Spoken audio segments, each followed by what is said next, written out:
ઓમ નમો સિદ્ધાણં, ઓમ નમો હરિયાણં, ઓમ નમો વજ્રાણં, ઓમ નમો લોહિતસાહુણં,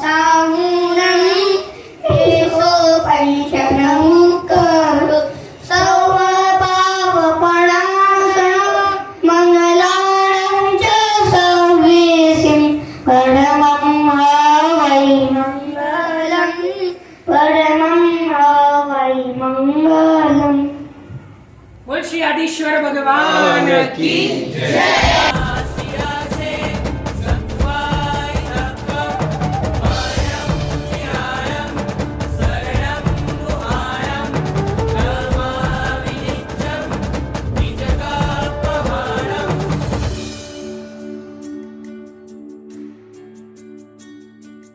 मुनियों ने समझी गुणियों ने जानी,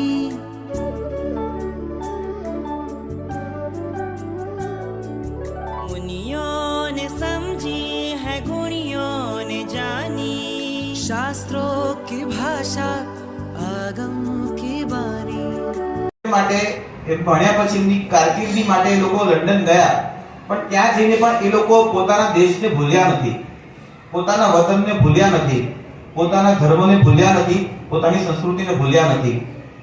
આજે પણ લંડનમાં રહીને સૌરભભાઈ આપણા બધા માટે ખૂબ ચિંતા કરે. જેમ જીતુ કાકા બધાની ચિંતા કરે, એમ સૌરભભાઈ પણ એક એવા વ્યક્તિ છે જે ત્યાં બેઠા બેઠા પણ બધાની ચિંતા કરે. આજે આપણે જે શેડ નીચે બેઠા છીએ, આજે આપણો નવો શેડ છે ને, એ શેડ બનાવવામાં આપણને કોઈ હેલ્પ કરી હોય ને તો આ સૌરભભાઈ છે. એટલે આપણે બધા સૌરભભાઈ માટે તાળી વગાડીશું.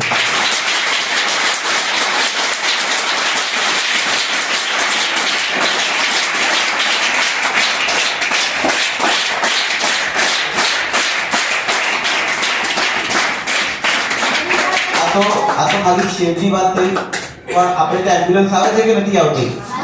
આવે છે ને. એ એમ્બ્યુલન્સનું પણ એક વખત સૌરભભાઈ જ આપણને હેલ્પ કરતા હતા.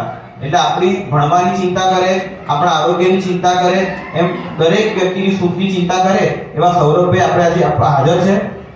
સૌરભભાઈને કહીશ કે આવેલા મહેમાનનો સંક્ષિપ્તમાં પરિચય આપે અને એમના મનની વાત કરે. અને જે એમ્બ્યુલન્સ ચાલે છે એ તો દાદાની કૃપાથી, એટલે કે આદિશ્વર ભગવાનની કૃપાથી જ ચાલે છે. અને હું તો માત્ર એક નિમિત્ત છું, પણ સાચેમાં તો લંડનની અંદર રહેતા અમારા જૈન ગેમ્સ ગ્રુપ લંડનના ઘણા બધા શ્રાવક અને શ્રાવિકાઓ, ભાઈઓ અને બહેનો એ સાથે મળીને પોતાનું જે યોગદાન છે એ આપે છે. માટે આ સરસ મજાનો શેડ બને છે. મારાથી કંઈક બનતું નથી, હું તો ખાલી પોસ્ટમેન છું. પોસ્ટમેન ખબર છે ને, અહીંયાથી લે અને અહીંયા આપે. આઈ એમ જસ્ટ અ પોસ્ટમેન. પણ એમાં ખાસ કરીને જે શ્રાવક અને શ્રાવિકાઓની વાત કરી, એમાં અમારા ભારતીબેન, નવનીતભાઈ, એમનો પણ ઘણો બધો યોગદાન છે. એટલે ખાસ એ લંડનથી પધાર્યા છે, હમણાં કસ્તુરબામાં ઉતર્યા છે, તો એમને પણ બહુ ભાવ થયા, પોતાનો ટાઈમ કાઢીને તમને બધાને જોવા આવ્યા, શેડને જોવા આવ્યા. અમારા લંડનમાં જન્મેલા બે ફૂલકાઓ, લંડનની અંદર પોતે રહ્યા, ત્યાં રમ્યા એવા બે દીકરાઓ, શીલભાઈ અને સંયમભાઈ. તમને ખબર છે 11 ફેબ્રુઆરી આજથી બરાબર 31 કે 32 દિવસ રહ્યા છે. આજે કઈ તારીખ છે? 10 તારીખ થઈ. હા, આવતી 11 ફેબ્રુઆરીના આ બંને જે હમણાં રંગબેરંગી કપડાં જુઓ છો ને, આ કપડાં બદલાઈને સાધુ વેશની અંદર સંયમ જીવનને અંગીકાર કરવા જઈ રહ્યા છે.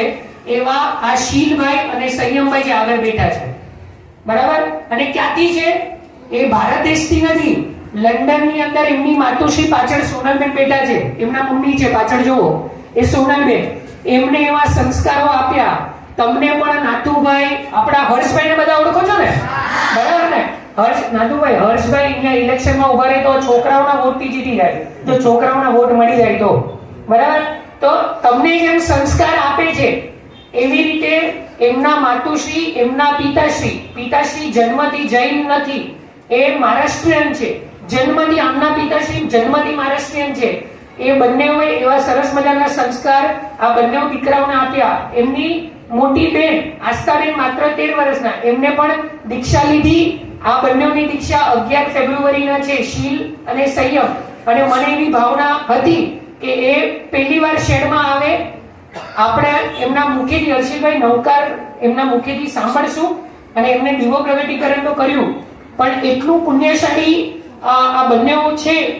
પરમ પૂજ્ય આચાર્ય ભગવાન હેમપ્રભ સુરેશ્વરજી મહારાજ સાહેબના ગ્રુપની અંદર એમના શિષ્ય જ બનવાના છે.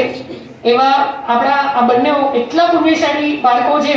જન્મથી કંદમૂળ તો ત્યાગ જ છે, ટીવી નહીં, ચોકલેટ નહીં, કંઈ જ નહીં.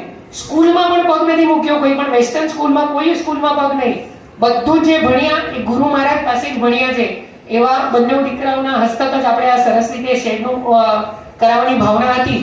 હું એમને વિનંતી કરીશ, બની શકે તો બહેનો 2 હાથ જોડીને એમના આશીર્વાદ લેજો અને છોકરાઓ એમના પગે પડજો કે અમને પણ આવા આશીર્વાદ મળે. કદાચ આપણે સંસાર છોડી ન શકીએ વાંધો નથી, પણ આપણે આપણા જેટલા પણ બેડ હેબિટ્સ છે, ખરાબ જે આપણે હોય, જે ભગવાનને નથી ગમતું, આપણે એને છોડીએ એવા આશીર્વાદ આ બંને પાસેથી આજે લેવાના છે. હું એ બંનેને વિનંતી કરીશ કે નવકાર મહામંત્ર બોલી અને પછી આગળનો કાર્યક્રમ નાથુભાઈ જણાવશે.